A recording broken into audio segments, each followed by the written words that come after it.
Bonjour tout le monde et bienvenue à cette entrevue en direct de l'activité d'exploration Je m'oriente en live proposée par l'organisme Jeunes Explo, stage d'un jour. On est très heureux à Jeunes Explo de vous offrir cette opportunité d'exploration-là aux jeunes à la maison afin de vous aider dans votre processus de choix scolaire et professionnel. Je me présente, mon nom est Audrey-Anne Cloutier-Côté, je suis chargée de projet à l'organisme et c'est moi aujourd'hui qui sera l'animatrice de cette entrevue bien spéciale. Je tiens à mentionner pour les jeunes qui nous écoutent, si jamais vous avez des questions spécifiques pour notre mentor, simplement les écrire en commentaire sous la vidéo et on va tenter d'y répondre tout au long de l'entrevue. Alors, sans plus attendre, je vous présente notre mentor d'aujourd'hui, M. Didier Lamont, qui est analyste développeur chez Beneva. Bonjour. Bonjour, Audrey-Anne, comment ça va? Ça va très bien, vous? Ça va très bien, merci. Eh bien, tout d'abord, un énorme merci d'avoir accepté l'invitation. On est super content de vous avoir avec nous aujourd'hui pour la semaine thématique des TI. Donc, le monde du développeur, c'est quelque chose vraiment qui interpelle beaucoup les jeunes. C'est un domaine dans le top 10 là, des plus demandés à Jeunes Expo. Donc, on est super content de vous avoir aujourd'hui. Est-ce que vous pouvez nous expliquer globalement pourquoi c'est important pour vous de vous adresser à la jeunesse et ainsi partager votre passion? Oui, ben moi, je comprends d'abord qu'il y ait autant d'intérêt là, pour ce métier-là, pour ce champ d'expertise-là. On s'en cachera pas, là, les technologies d'information sont partout de nos jours. Là. Je veux dire, c'était vrai il y a 10 ans, mais c'est encore plus vrai aujourd'hui. Il y en a jusque dans nos réfrigérateurs puis dans nos ampoules là, à la maison. Fait que de plus en plus, on a besoin de gens qui pratiquent ce métier-là. Puis en ce moment, il y a clairement une pénurie là, au Québec, puis à Québec aussi, là, pour des bras, pour des gens qui sont prêts à faire ces métiers-là. Fait que moi, je pense que c'est important d'aller voir les jeunes puis de leur dire, tu sais, explorez ça au moins, allez voir si c'est quelque chose qui vous intéresse. Ben, premièrement, en partant, c'est des super bonnes conditions de travail. Là. Je sais que ça vous parle peut-être plus ou moins là, à votre âge. Là, on veut plus faire un métier qui peut-être des fois plus glamour que d'autres choses, mais quand on arrive à un certain endroit dans la vie, quand on a des enfants, une hypothèque, tout ça, ben, d'avoir un bon salaire, d'avoir un fonds de pension, d'avoir des assurances, d'avoir des vacances, c'est quelque chose qu'on pense pas souvent, mais l'informatique, ben, il y a beaucoup de gens qui vont travailler, par exemple, dans le secteur financier pour le gouvernement, puis ça va s'accompagner de plusieurs semaines de vacances. Fait que ça, c'est toujours intéressant. C'est ça, puis je pense qu'il y a plusieurs stéréotypes qui existent là, par rapport à ce métier-là. On voit souvent ça. Moi, j'ai toujours l'impression que les gens voient mon métier un peu comme un comptable. Je ne veux pas dénigrer du tout le métier de comptabilité, là, mais très, très mathématique, très cartésien, mais en bout de ligne, il faut pas oublier que, ben oui, bien sûr, là, c'est mathématique. Parce que, je veux dire, on fait de l'informatique, on fait du code, on fait de la logique beaucoup. Mais c'est aussi un métier qui est très créatif, où il faut beaucoup communiquer, il faut beaucoup travailler en équipe. Fait que, pour n'importe qui là, qui aime ça, travailler avec du monde, travailler avec des gens, pour n'importe qui aime ça, résoudre des problèmes, pour n'importe qui aime ça, créer... tous ceux qui ont aimé, là, j'en parlais tantôt, là, tous ceux qui ont aimé faire des Legos quand ils étaient jeunes, là, ben, je vous dis, faire de l'informatique, faire du code, là, ça ressemble un peu à faire des Legos. Au niveau des processus mentaux, là, c'est très, très, très semblable. Fait que moi, je vous invite à au moins explorer ce côté-là, au moins regarder ce que ça dit. À la limite, allez sur Internet, faites un tutoriel de programmation, il y en a qui existent pour tous les niveaux, là, même si vous n'avez jamais touché à du code de votre vie, là, c'est sûr que vous pouvez trouver des petits exemples et essayer de voir. C'est le fun, tu codes quelque chose, puis après ça, tu pèses sur le bouton puis ça fonctionne. C'est fantastique. C'est très, très, très récompensant. Je pense que ça va être une belle opportunité aujourd'hui, pendant l'entrevue, d'en apprendre plus sur votre quotidien, puis justement démystifier là, certains stéréotypes et préjugés qu'on aurait par rapport au TI. Donc, ça va être fort pertinent, j'en suis certaine. Pouvez-vous nous parler un peu plus de votre employeur Beneva? Qu'est-ce que c'est? Ah, ben ouais, ben c'est intéressant cette question-là, parce que justement, mon employeur, c'est vraiment l'employeur moyen en TI. C'est-à-dire que quand on est analyste développeur, on peut travailler pour une petite compagnie, une start-up, puis souvent, les jeunes, c'est ça qu'ils vont vouloir, hein, dans une petite compagnie qui bouge, mais faire des grosses heures, travailler fort. Tu as aussi des très, très, très huge entreprises, par exemple, comme Google, Microsoft, Amazon. Puis, tu as aussi ce qui se situe entre les deux, beaucoup le milieu, le secteur financier. Moi, Beneva, c'est une compagnie d'assurance. en fait, vous connaissez probablement pas Beneva, mais par contre, vous devez connaître SSQ, puis vous devez connaître La Capitale. Ben, Beneva, c'est le résultat de la fusion de ces deux entreprises-là qui a eu lieu l'année passée. Ben, au cours de l'année passée, on est encore un peu dans le processus de fusion, parce que c'est un petit peu particulier, là, merger deux entreprises. Nous, on fait de l'assurance. Ça emploie à peu près 4500 personnes là, à Québec, à Montréal, puis il y a quelques autres sites aussi là, ailleurs au Canada. Ben, ce qu'on fait, on fait de l'assurance. Donc, que ce soit de l'assurance automobile, de l'assurance habitation, on fait aussi de l'assurance collective. Ça, de l'assurance collective, c'est quand les employeurs vont offrir à leurs employés, par exemple, l'assurance dentaire ou l'assurance pour les lunettes ou l'assurance médicaments à ses employés. SSQ était très, très, très fort dans ce secteur-là. Puis on apporte cette expertise-là. Moi, d'ailleurs, je viens du milieu de l'assurance collective. Le gros de ma carrière en TI, là, ça a été de faire des systèmes pour l'assurance collective. C'est une entreprise de taille moyenne, entre 4 et 5 000 personnes. Ça représente vraiment le milieu très standard là, pour faire du développement en informatique.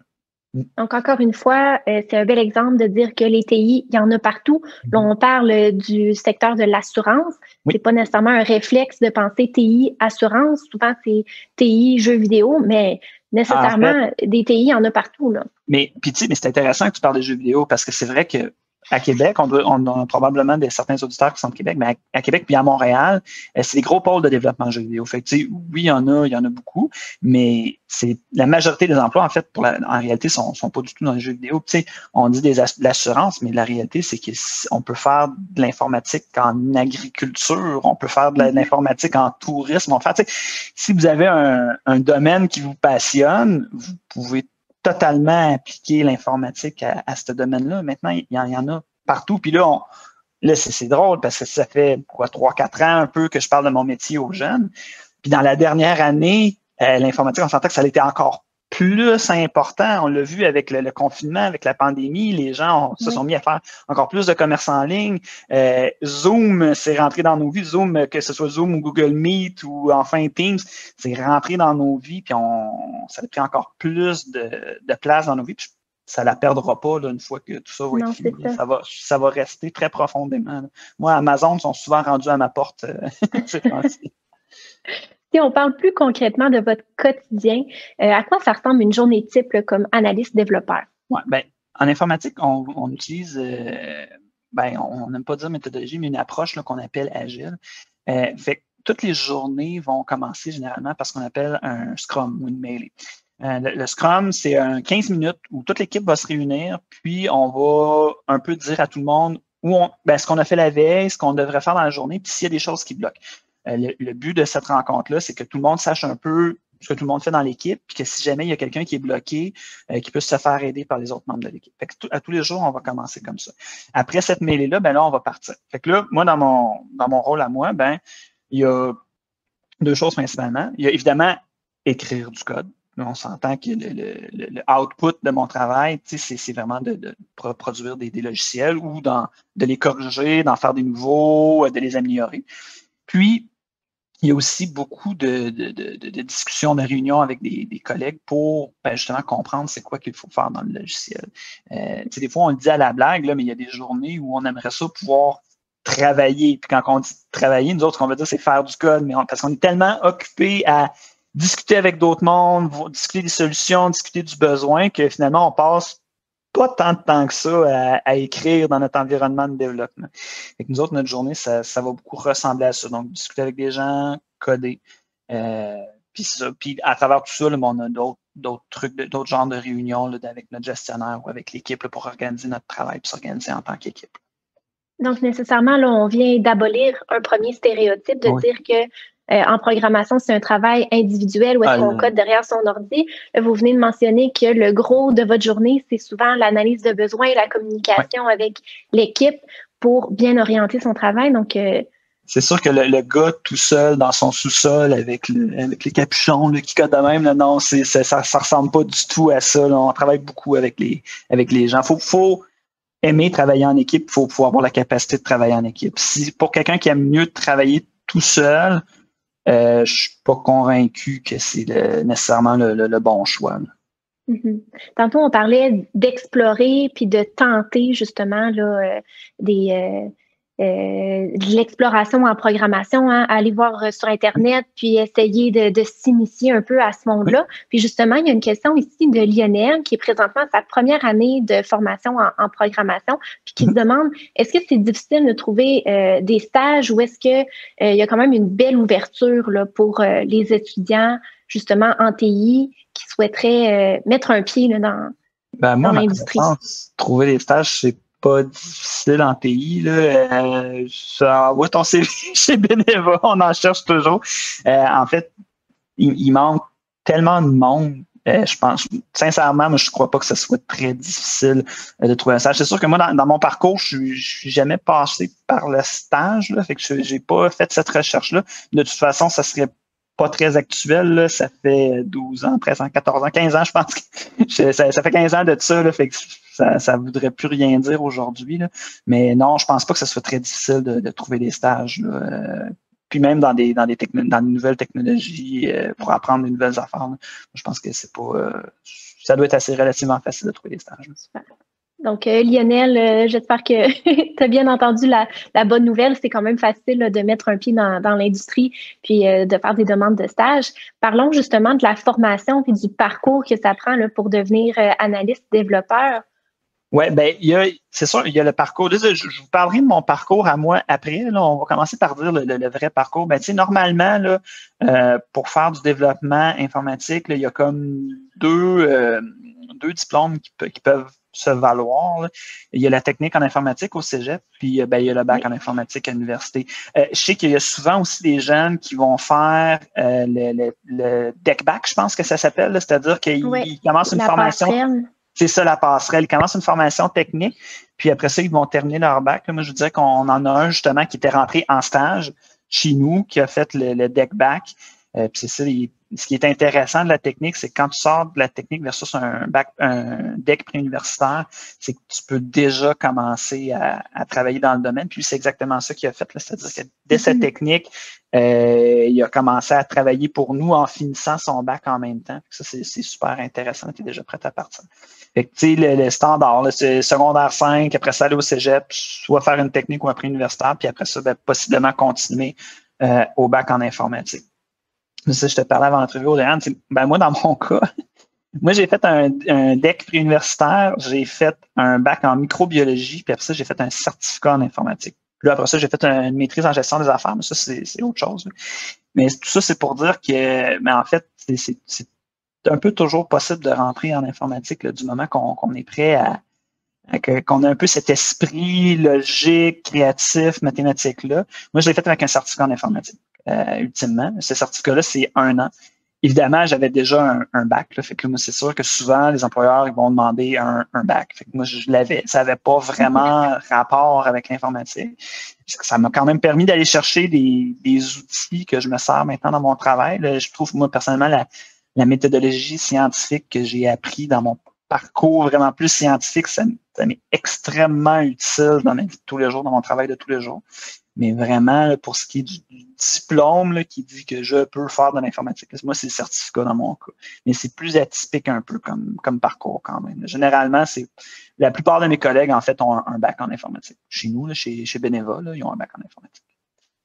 Donc, le parcours un peu plus standard, c'est bon, déterminer son diplôme d'études secondaires, faire sa demande d'admission, soit à la technique en informatique au cégep pour une durée de 3 ans, soit faire un DEC en préuniversitaire, soit sciences humaines ou sciences nature. Et ensuite. Ouais, je ne sais pas pour les sciences humaines. Je suis pas mal certain que tu as besoin. En tout cas, ça te prend tes maths. Il faut que tu fasses ton calcul démentiel et infernal. Là. Ça, c'est pas mal sûr. Là.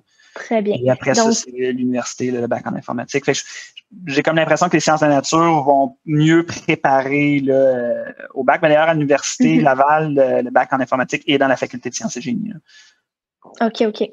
Donc, en fait, c'est 2 avenues possibles pour ensuite arriver à l'université et faire un bac en informatique. Exact. Et vous avez dit que l'aspect intéressant de faire sa demande d'admission en technique en informatique, c'est que tout de suite après ce diplôme-là, c'est possible de s'initier au milieu puis de décrocher un emploi en même temps de poursuivre à l'université. Donc, ça pourrait être un parcours qui est intéressant à ce moment-là.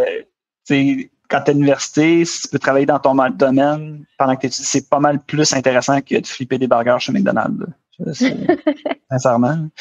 Ben déjà, si on a la passion, puis qu'on peut travailler dans le domaine duquel on a étudié là, à la technique, c'est sûr que ça doit être super motivant. Puis, tout de suite, d'appliquer les connaissances qu'on a apprises en technique, ça doit être bien. Je vais enchaîner avec la question de Maude ici qui se demande qu'est-ce qui est le plus stressant dans le cadre de votre travail? Ah, Maud, je suis tellement content d'avoir une question d'une fille. Ça, c'est l'autre affaire. On manque de filles en informatique. On manque votre vision. Là, mais je vais en profiter pour le plugger. Là. Les gars, les filles, on voit pas les choses de la même façon, mais en ce moment, la réalité, c'est que la très vaste majorité des analystes développeurs, c'est des hommes. Ça, c'est des stats, là, c'est totalement vrai. Mais ça fait que les systèmes qu'on développe, là, ben, ils reflètent notre vision à nous autres. Fait que d'avoir des filles, puis moi, j'ai travaillé dans des équipes avec des filles, puis ça l'amène quelque chose de plus à l'équipe. Je suis super content de voir qu'il y a des filles qui s'intéressent à ça. Au niveau du stress, qu'est-ce qui est le plus stressant? Bien, c'est sûr que ça va dépendre des compagnies pour lesquelles tu vas travailler. C'est sûr qu'il y a des compagnies qui mettent beaucoup de pression. Tu sais, on parlait de l'industrie du jeu vidéo là, tout à l'heure, mais l'industrie du jeu vidéo, là, ils ont des dates de tombée. Puis, il faut être capable de livrer à cette date-là, puis il faut travailler très, très fort. Puis ça peut signifier des semaines là, de 80, 100 heures là, en fin de parcours, là, quand on arrive proche de livrer le produit. Là. Fait que ça, c'est la compétition aussi qui est super féroce dans ce domaine-là. Là. Exactement. Fait que ça, c'est sûr que ça peut être une source de stress pour ces milieux-là. C'est sûr que moi, je suis pas vraiment dans cette réalité-là. Tout ce qui est le secteur financier, c'est sûr que on a des dates, il faut livrer. Probablement que le plus stressant, c'est le jour où on met en production nos affaires, là, puis surtout quand on travaille sur de l'existant, s'assurer qu'on n'a pas comme brisé quelque chose au passage. Moi, je suis sûr que c'est déjà arrivé là, sur vos téléphones, là, vous faites une mise à jour de l'application, puis il y a comme la moitié des affaires qui fonctionnaient, qui ne fonctionnent plus. Là. Ben, ça, c'est le gros stress du développeur, là, de qu'est-ce que j'ai bien pu briser avec mon affaire. Ça, c'est après ça, là, quand effectivement ça l'a brisé, là, ça, c'est le gros stress qui embarque là, parce qu'il faut réparer puis relivrer un patch très rapidement. C'est vraiment ça qui est le plus stressant. Mais moi, je dirais que je considère vraiment pas mon métier comme étant un métier stressant. Sincèrement, là, avec un bon équilibre entre le travail et la vie personnelle. Ça, là-dessus, j'apprécie énormément. Non, c'est sûr que les conditions d'emploi qui sont plus que satisfaisantes dans le domaine, c'est sûr que ça l'aide. Ça varie beaucoup selon le secteur. Ça varie vraiment beaucoup selon le secteur. Effectivement. Puis, je fais du pouce avec la question de Marc-Antoine qui se demandait, en fait, c'est quoi le plus grand défi de votre profession? Est-ce que c'est un peu la même réponse? Le plus grand défi de notre profession, là, c'est de se tenir à jour. Tu peux pas, dans notre domaine, apprendre quelque chose et dire « c'est super, je vais faire ça pour les 35 prochaines années de ma vie jusqu'à ma retraite. » La technologie, là, c'est quelque chose qui évolue très, très, très, très, très rapidement. Moi, ce que je fais aujourd'hui, c'est pas du tout ce que je faisais il y a 10 ans. Fait que faut que vous aimiez le changement, faut que vous aimiez apprendre, faut que vous vouliez apprendre, parce que les gens qui veulent pas ça, ils sont pas bien, puis ils se sentent vite dépassés. Puis ça, puis là, c'est super quand on est jeune, c'est très facile à faire. Moi, j'arrive à un âge où je le sens que ça commence à me rattraper, que oh boy, OK, ça va vite, là. Ah oui, OK, là, il y a 6 mois, c'était telle technologie qu'il fallait utiliser. Ah, mais là, non, c'est plus ça, là, c'est ça. Ça a changé. Ça change vite. Mais ça tombe bien, j'ai toujours été un curieux, j'ai toujours aimé ça apprendre, mais c'est un défi aussi parce qu'on n'est jamais totalement confortable dans nos pantoufles là, en développement logiciel. T'as toujours une petite affaire de plus à apprendre, puis il faut toujours te remettre dedans. Fait que moi, je dirais que c'est probablement ça le plus gros défi. Et je suis curieuse de voir justement avec quelle sorte de logiciel est-ce que vous travaillez, quels sont les outils que vous pouvez utiliser? Moi, je vais vous montrer le principal outil que moi j'utilise. En fait, comme je disais tantôt, c'est notre travail, c'est d'écrire du code. Mais pour écrire du code, on a un logiciel pour écrire du code. Fait que, quand on écrit un texte, ben on écrit dans Word, par exemple. On va utiliser Microsoft Word pour écrire notre texte ou une présentation, on va faire ça dans PowerPoint ou enfin, peu importe. Mais nous, le logiciel qu'on utilise, ça s'appelle un environnement de développement. Ça, dans le fond, ça nous permet d'écrire du code. C'est que là, par exemple, des trucs qui sont intéressants dans un IDE, c'est que, par exemple, mettons, je vais définir une variable, ben, il va avoir, par exemple, de la complétion automatique. Fait que vous voyez, il me propose certaines affaires que je peux écrire. Fait que ça, c'est très, très, très facilitant. Donc, c'est oui. toutes des choses qui ont rapport avec ce qu'on est en train d'écrire. Puis par la suite, mais souvent, les classes vont avoir des liens entre eux autres. Par exemple, ici, j'ai une méthode là, qui get root, the end, from row. Ça, c'est pas important, c'est trivial. Mais elle va faire un appel à une autre méthode. Ben, si je vais aller voir en contrôle cliquant dessus, ben, je me rends directement dans la méthode. Fait que l'environnement de développement, c'est un outil qui va nous permettre de faire tous ces raccourcis-là pour aller beaucoup plus rapidement. Puis, tu sais, mettons que je veux créer une classe de test, par exemple, pour ça. Ben là, j'ai un raccourci, je peux créer un nouveau test, voilà. Je peux mettre ça, OK, puis là, ça va me créer tout de suite. Vous voyez déjà le texte de base là, pour faire ma classe, avec certaines qui vont me proposer certains trucs dedans. Fait que l'environnement de développement, ça améliore beaucoup, beaucoup notre productivité. Fait que, c'est un éditeur de texte, mais plus, là, dans le sens que ça. Je dis des fois, on n'a même pas besoin de savoir écrire pour faire du code. Là, on a juste besoin de savoir cliquer à la bonne place pour faire la bonne complétion de texte. D'ailleurs, moi, des fois, je me rends compte que je travaille dans Word, puis là, je fais contrôle espace, puis non, c'est vrai, on peut pas compléter le mot automatiquement. Mais quoi que maintenant, on est habitué là, sur nos téléphones cellulaires, ça le fait aussi, là, ça nous propose du texte, là. Mais c'est un peu l'équivalent de la complétion automatique là, sur le téléphone cellulaire. Ça, c'est vraiment notre outil de travail principal, là, dans lequel on va avoir tous nos fichiers, dans lequel on va écrire notre code. Puis là, il y a différents outils, différents modules qui peuvent être branchés, comme par exemple, ben là, moi, si je veux compiler ce code-là, ben là, je peux cliquer ici, puis là, ben, ça va compiler mon code. On voit pas grand-chose, là. Mais bref, c'est ça. Il est parti. Puis on voit ici que c'est exécuté. Parce que quand on écrit du code, ben, c'est du code en français ou en anglais, dans le langage commun. Mais ultimement, il faut traduire ce code-là en langage machine, que l'ordinateur, lui, va être capable de comprendre. Donc, un set d'instructions que l'ordinateur va comprendre. Ben, quand on fait ce qu'on appelle la compilation, ben, c'est ça qu'on fait. On traduit le code en langage humain en langage machine. Parce que, il y a d'ailleurs Olivier qui se demande, c'est quoi le nom spécifique de votre logiciel? OK, je vais juste arrêter le partage d'écran parce que oui. ce logiciel spécifique-là, ça s'appelle IntelliJ. C'est INTELLIJ majuscule. C'en est un parmi plusieurs. Ben, IntelliJ, c'est un des environnements de développement pour faire du Java. Moi, le langage de programmation là, que j'utilise, c'est du Java, mais sinon, il y a du C++, il y a du C#, il y a du .NET, il y a du Python, il y a du Ruby. Il y a des langages de programmation, là, il y en a beaucoup, beaucoup, beaucoup. Ça fait partie un peu de ce que je disais aussi tantôt. C'est qu'il faut être ouvert à apprendre puis pas juste rester dans notre petite affaire. Celui-là, c'est IntelliJ. Il y a une version gratuite qui existe, là, la Community Edition, mais d'ailleurs, moi, c'est la version gratuite que j'utilise. Mais sinon, il y a Eclipse aussi qui existe pour faire du Java. Un bon IDE qui est intéressant parce qu'il permet de faire vraiment plusieurs langages. En fait, moi, j'ai même déjà, dans cette IDE-là, codé des smart contracts qui appellent dans l'Ethereum, qui est une crypto-monnaie. En tout cas, j'ai même codé des crypto-monnaies dans cette idée-là. C'est VS Code. Ça, c'est un éditeur de code de Microsoft qui ont fait. Puis ce qui est intéressant, en fait, dans VS Code, c'est qu'il y a un paquet de plugins qui existe pour à peu près n'importe quel langage qui existe. Fait que si on ne sait pas trop dans quoi on s'enligne, ce qu'on va faire VS Code, moi, je pense que ça peut être un super bon point de départ là, pour commencer à faire du code. Puis c'est gratuit aussi, là, c'est offert gratuitement par Microsoft à n'importe qui voudrait se lancer là, dans le développement, que ce soit pour une petite application, pour lui-même, pour son Google Home. Là, moi, je le montrais, on fait des démos dans les écoles, là, dont on s'est codé une petite application pour Alexa. Le Home Assistant d'Amazon, qui est le Google Home Amazon. Là. Bon, on s'est codé une petite application pour Alexa, puis on pose des questions à la petite machine, puis la petite machine, elle nous répond. Fait que même dans la vie de tous les jours, des skills de développement logiciel, ça peut être très utile, ça peut être très, très, très pratique, puis ça va l'être de plus en plus, moi, à mon avis. Là. Autant que savoir parler, parler, tout le monde sait. Autant que savoir écrire, compter. Oui. Ou juste savoir réparer un tuyau qui fuit chez vous ou changer un dimmer dans ton installation électrique, mais savoir faire un peu de code, moi, je pense que ça va rentrer dans le coffre à outils d'un peu tout le monde. Là.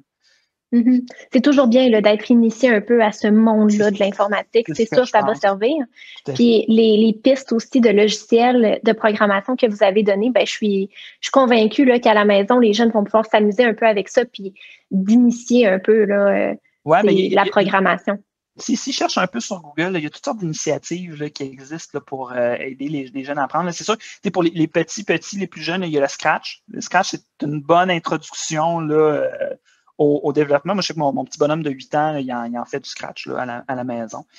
Puis après ça, je sais que ça peut évoluer là, pour être de plus en plus intéressant. Là. Java, c'est sûr, si vous cherchez Java tutoriel, vous allez trouver toutes sortes de tutoriels pour commencer à faire du Java. Qui vont vous expliquer vraiment pas à pas qu'est-ce que vous devez faire dans votre environnement de développement pour pouvoir faire ce que vous voulez faire. Là. C'est sûr, généralement, ça commence par un programme qu'on appelle un Hello World. Un Hello World, c'est juste un petit programme qui va imprimer à l'écran Bonjour le monde, là, puis c'est tout. Là. C'est le point de départ. Là. Ben, avec un logiciel impressionnant comme celui que vous avez montré en partage, moi, ce qui me vient tout de suite à l'esprit, c'est de me dire, on peut pas tout savoir, tous les codes par cœur. Donc, avoir des logiciels comme ça qui sont facilitants, en fait, mon premier outil, c'est IntelliJ. Mon deuxième outil, c'est Google. Je suis souvent en train de chercher sur Google, puis il y a beaucoup de notre travail qui va aller à chercher un exemple de code de comment on veut faire ça, puis adapter cet exemple de code-là dans notre contexte d'utilisation. Je ne sais pas comment ils faisaient il y a 20 ans, le monde, pour faire du développement logiciel. Sérieusement, il y avait pas ça commençait Google, mais c'était pas aussi développé. Je ne sais pas comment ils faisaient. Il fallait que ce soit fucking bon parce que nous autres, c'est vraiment plus facile maintenant. Ben oui. Je reviens avec une question ici là, de Maude qui revient un peu sur la formation. Elle se demande en fait s'il y a un DEP ou une formation de courte durée en informatique. Tantôt, vous avez parlé d'un certificat. Certificat, c'est un diplôme d'études universitaires. Fait, normalement, je ne suis pas spécialiste, mais je pense que ça prend au moins un DEC pour le faire. Il me semble que DEP en informatique, ça existe. Par contre, pour faire du développement logiciel, je pense pas que ça soit ça. Je pense que le DEP en informatique, c'est plus pour faire un technicien, c'est-à-dire quelqu'un qui va réparer des portables, qui va réparer des ordinateurs, installer du matériel, de l'équipement informatique. Là, à ma connaissance, là, pour faire du développement logiciel. Puis sinon, l'autre, c'est juste d'en faire. Là. Il y en a des gens là, qui sont pas allés à l'école, puis eux autres, ils sont partis d'une compagnie, il y avait une idée de logiciel, ils ont appris à faire du développement. Comme je disais, c'est possible d'apprendre par soi-même.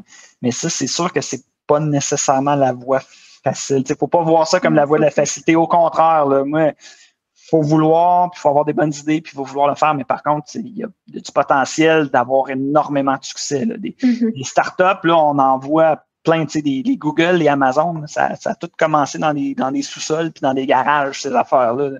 Ici, t'as Léo à Québec, là, ça a commencé dans la cuisine d'un gars. Moi, je connais quelqu'un qui était dans les 4 premiers, là, puis c'est ça, là, le gars, il a starté ça tout seul, tu n'as pas besoin d'un diplôme pour faire ça, mais c'est loin d'être la voie de la facilité. Là. Ça, je le dis, là, c'est un gros défi. Donc, pour répondre à ta question, Maude, il faudrait clarifier là, avec ton ou ta conseillère d'orientation à l'école.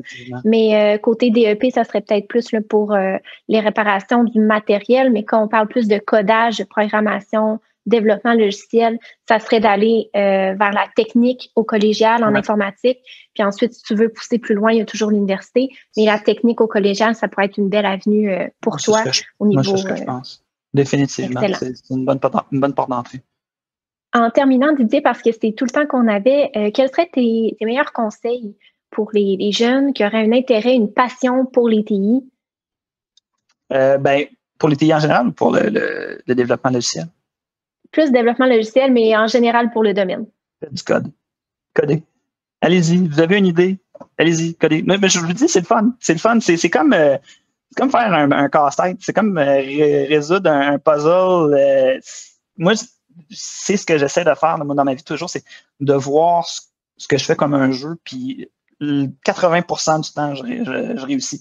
C'est sûr, il y a 20% du temps que c'est plate, là, puis comme n'importe quel job, là, t'as un bout de travail il y a des matins que ça te tente pas de faire, mais moi, je vous dis, 80% de mon travail, je réussis à le voir comme un jeu, je réussis à avoir du plaisir. Faites-le, c'est super le fun d'écrire un petit bout de code, puis après ça, peser sur le Python, puis ça fonctionne. il y a quelque chose de magique en arrière de ça. Oui. C'est dur à expliquer, mais quand tu as fini de construire un bout, puis c'est fonctionnel, c'est super le fun. Tu l'ouvres, puis ta page web, elle s'affiche, puis je sais pas, le bouton, il marche, puis il réussit à aller chercher de l'information. Il y a vraiment quelque chose d'agréable là-dedans. Fait que faites-le, allez-y, allez voir les tutoriels, codez. Ça a l'air compliqué, mais c'est pas compliqué pas en tout. J'ai l'air bien intelligent, mais c'est super facile ce que je fais pour vrai. Sur ces belles paroles motivantes, on vous remercie beaucoup d'avoir accepté l'invitation aujourd'hui puis d'avoir démystifié certains préjugés, stéréotypes qu'on peut avoir par rapport au monde des TI. Vraiment, ça a été une super de belle rencontre et j'espère qu'à la maison, ça a pu éclairer les jeunes qui auraient un intérêt là, vers les TI et plus précisément vers le domaine du développement. Donc, un énorme merci et les jeunes à la maison, puis on se revoit pour une prochaine entrevue. Ça m'a fait plaisir. Bye bye.